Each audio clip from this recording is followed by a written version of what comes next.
Chers amis internautes, nous vous saluons et soyez bénis au nom de notre Seigneur Jésus-Christ. Nous sommes au 7e message de notre série de conférences bibliques qui a pour thème la vraie prospérité. Et je suis très heureuse de voir que nous avons passé une semaine ensemble. Et ensemble, Dieu nous a tous bénis. Parce que moi, j'ai été bénie et c'est que vous aussi, vous l'avez été. Et nous vous invitons encore à partager sur notre adresse qui s'affiche. Aujourd'hui, nous allons voir un thème très important. Mais avant, écoutons un chant.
Amen, amen, amen.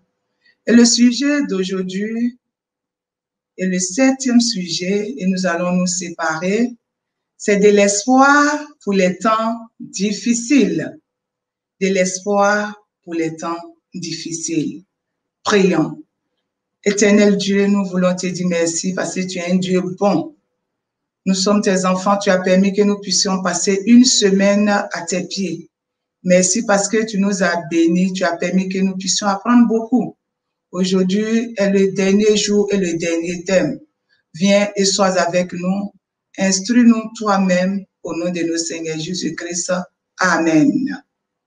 Le sujet, c'est, comme je l'ai dit tantôt, de l'espoir pour les temps difficiles.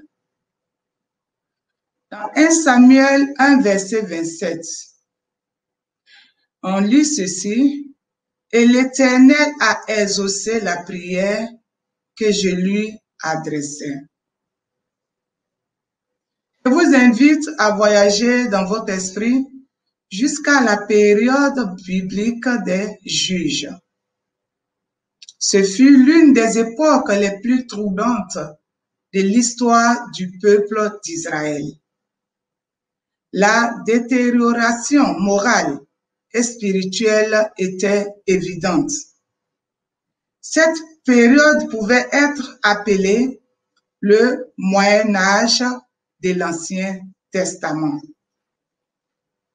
Les 2 premiers chapitres du livre de 1 Samuel présentent la vie réelle, sans retouche, d'une famille de cette époque. Chaque année, Elkana rassemblait tous les membres de sa famille et se rendait à Silo, le centre spirituel et religieux d'Israël, pour se prosterner devant l'Éternel des armées pour lui offrir des sacrifices. Voir toute la famille se diriger vers le lieu de culte public était une chose qu'on pourrait apprécier à cette époque, comme le cas aujourd'hui. Le narrateur présente les relations tendues au sein de cette famille. Le chef de famille, c'est Elkana. Et il avait deux épouses. Une s'appelait Pénina et l'autre Anne. Et il avait une grande tension entre elles, même dans le lieu de culte.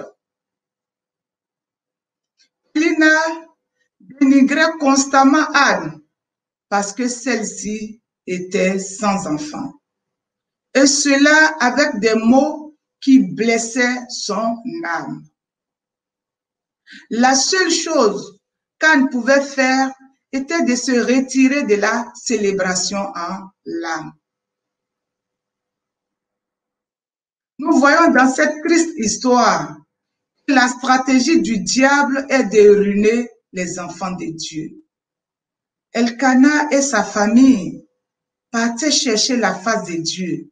Mais étant là-bas, le diable possédait une des épouses qui dénigrait sa coépouse parce que celle-ci n'avait pas d'enfant.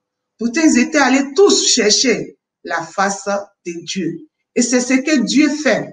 C'est le plan de Dieu, de ruiner les enfants de Dieu. La preuve, la plus forte que Dieu ne nous abandonne pas est le livre des juges. Les livres de Samuel, toute la Bible et surtout la croix à Golgotha montrent que nous ne sommes pas abandonnés de notre Dieu.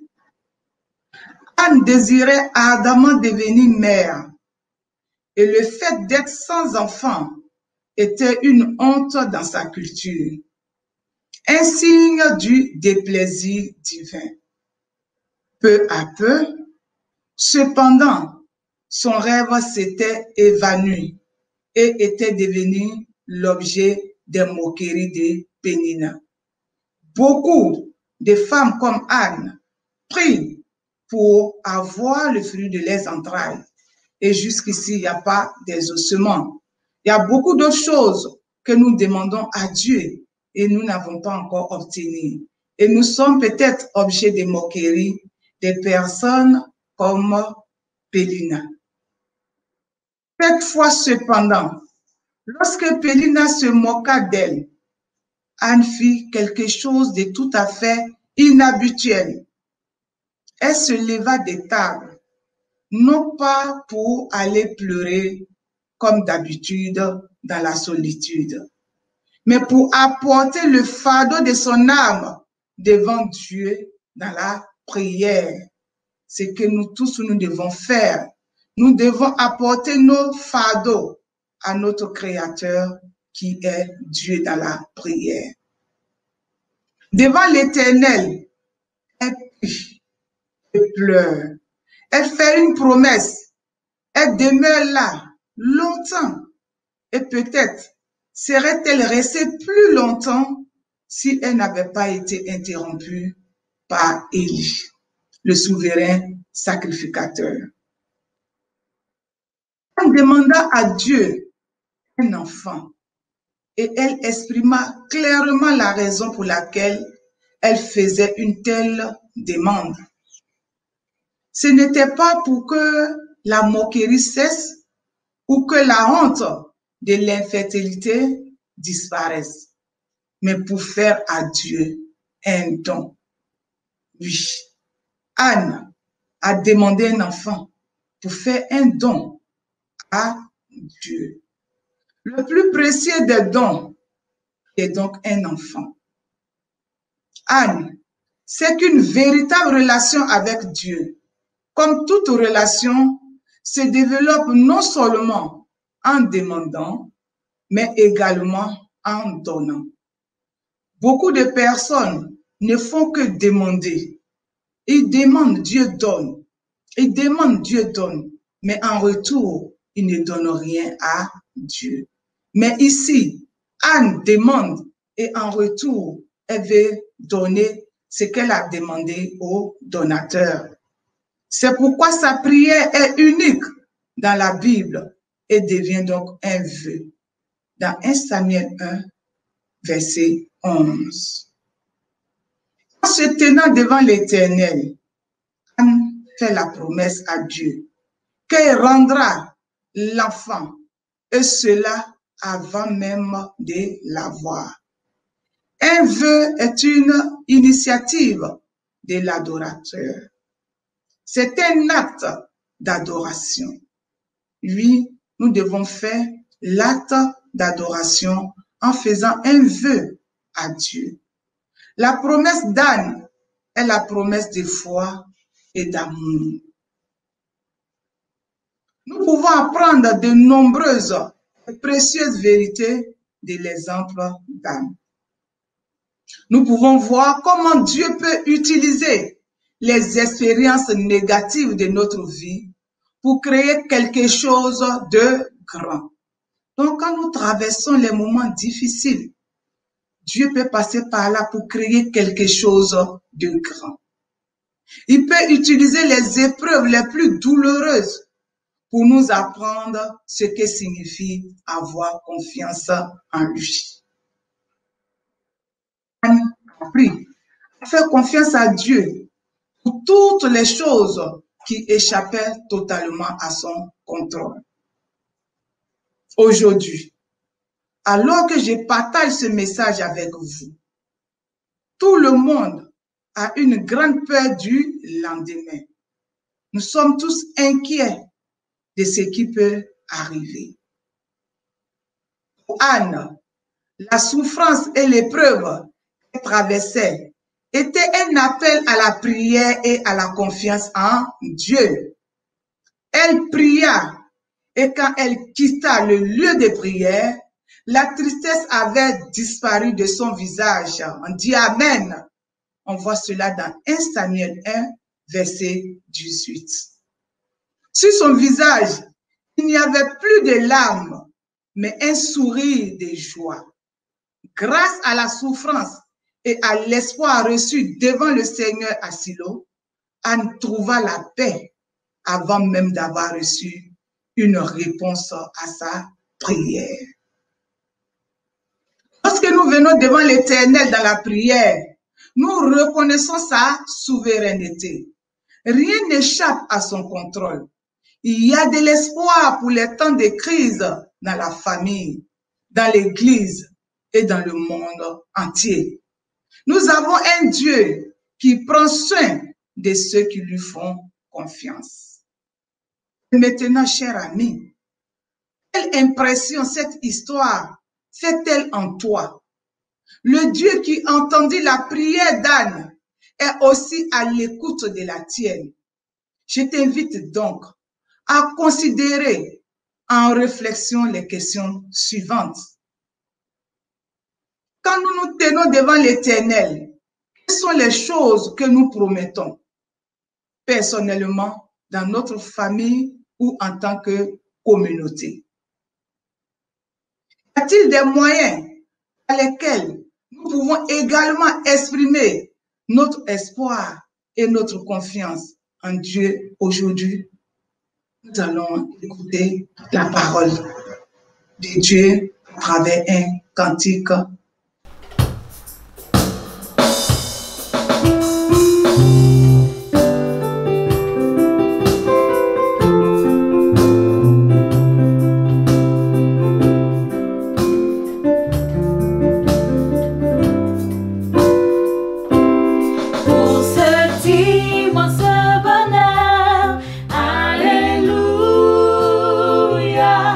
Que tu as mis dans mon cœur.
tu ne flamme.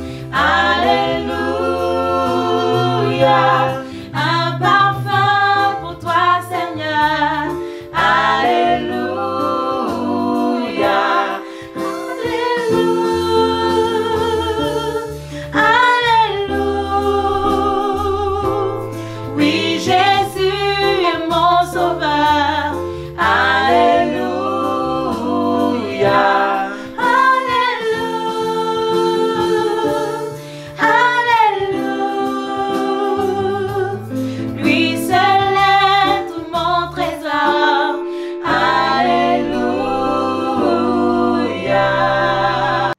Oui. Pourquoi pensez-vous qu'Anne fut capable d'accomplir son vœu et d'apporter sa précieuse offrande alors qu'elle se rendait compte de la condition spirituelle corrompue des chefs religieux à cette époque? Puis comme Anne, nous pouvons faire des promesses à Dieu et tenir cette promesse. Cela va nous permettre de vivre la vraie prospérité. Prions. Éternel Dieu des armées, Dieu 3 fois saint, les temps sont difficiles, mais toi, Dieu, tu nous promets les meilleures choses. Faire en sorte que l'Éternel, nous puissions marcher selon tes principes. Nous puissions, l'Éternel Dieu, chercher ta face quotidiennement et avoir confiance en toi, même si nous sommes dans les difficultés. Parce que toi, tu es un Dieu qui nous surprend. L'or et l'argent t'appartiennent. Tout t'appartient et tu donnes au moment opportun.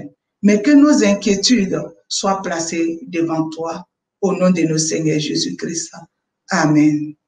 Merci de nous avoir suivis. J'ai été très heureuse de partager ces sujets avec vous pendant une semaine. Et je sais que vous aussi, vous étiez heureux. Que Dieu vous bénisse. Et prenons donc la résolution de vivre autrement pour être prospère, pour être béni jusqu'au retour de Jésus-Christ. Que Dieu vous garde et à la prochaine fois, que Dieu voulant. Amen.